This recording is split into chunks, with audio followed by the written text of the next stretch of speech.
Is talent something that we get by birth, or it can be acquired by virtue of our efforts?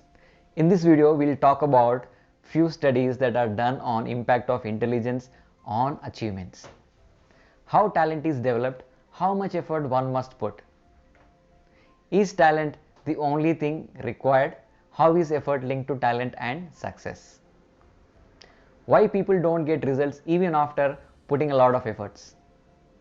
Let's start with, is talent or intelligence acquired by birth, and is that the reason for the achievements?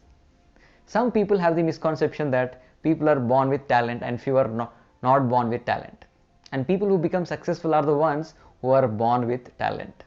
In 1926, Catherine Cox, who was a psychologist at Stanford University, published her findings based on the research done on 301 exceptionally accomplished historical figures like poets, political and religious leaders, scientists, soldiers, philosophers, artists, and musicians.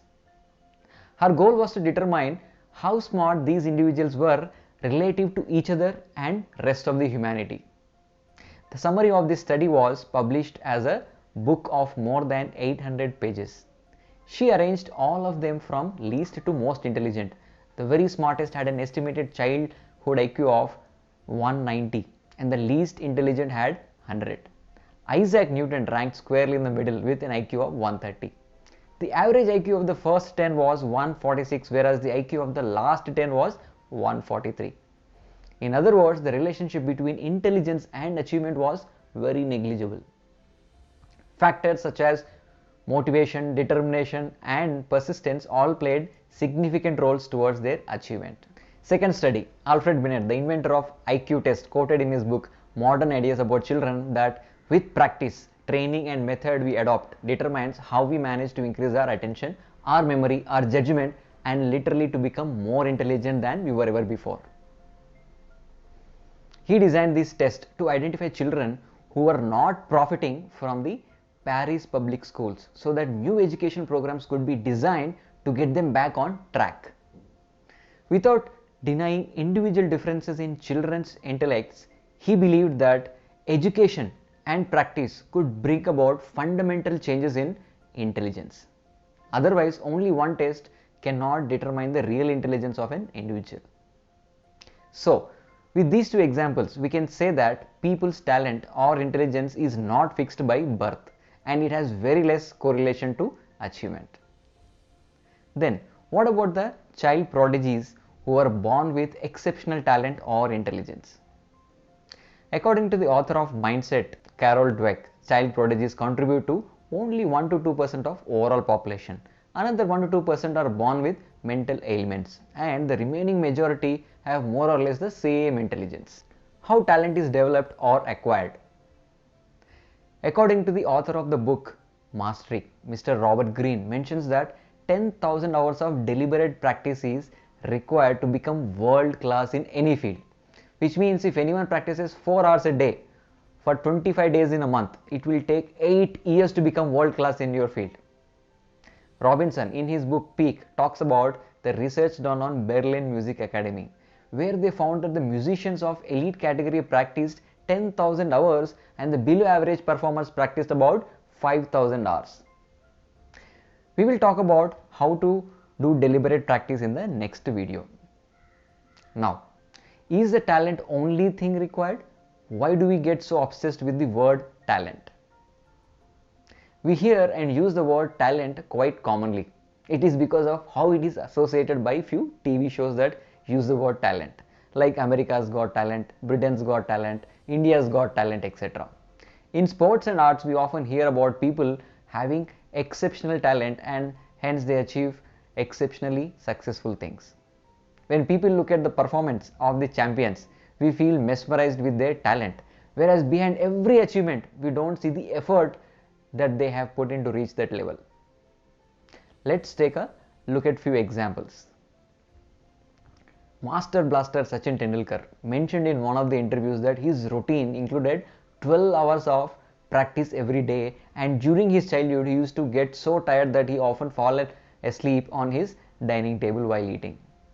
When we see his achievements, we see how talented he is, but little did we know how much effort he had to put to become like that?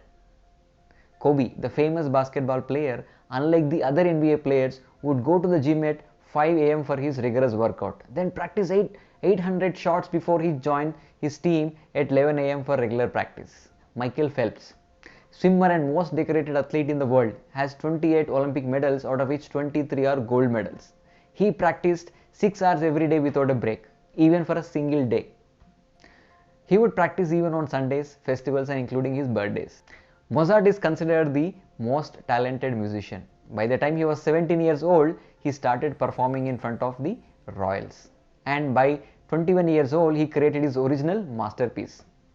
For what he achieved in such a young age, people said he is very talented and genius. Whereas people don't know he had already put 18 years of practice, which means he started practicing at the age of 3.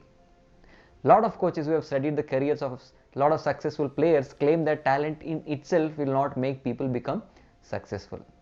Of course, it is one of the most important aspects. If anyone has developed talent and also puts considerable effort, will definitely become a champion. If you study biographies of any successful person, you will notice how hard they worked in achieving what they have achieved. Michelangelo says that if people know how much effort he had to put to achieve the position he reached, then people will give very less credit to his talent. Try to compare and study people around you who achieve some significance. You will definitely see how much effort they have put and correlation of effort and their achievement. So, why don't people like to put effort? Why do some people, even after spending years on a particular work, don't achieve mastery or don't achieve success? We come across a lot of people who work many years for hours every day. Then we also see that they are not successful. For example, a lot of people with low profile jobs like laborers put efforts for decades, and even then we don't see much progress. We have also spent time doing something for many years and we haven't become experts in all that we do. For example, we talk every day for hours. Have we become experts in speaking then? There are two aspects. First aspect is whatever work that we do with mindless repetition or without paying attention, we cannot become expert. Only when someone does deliberate practice with defined objectives and goals, takes expert advice and constant feedback, can become an expert. Second aspect is after we decide to become an expert and we start putting efforts, the growth is not linear or steady. The more we progress and the higher levels we reach, the effort needs to be more intense and focus on very fine and minute details. Remember, we talked about 10,000 hours to become world class in your field. Whereas people start expecting miracles with little effort. So, to conclude, the majority of us born with equal intelligence and our actions and efforts help us develop abilities and talents. After you consciously decide in which field you want to become a world-class expert, spend 10,000 hours with deliberate practice and you can become the champion in your field. We will see you soon in the next video where we will talk about deliberate practice. Thank you for watching the video.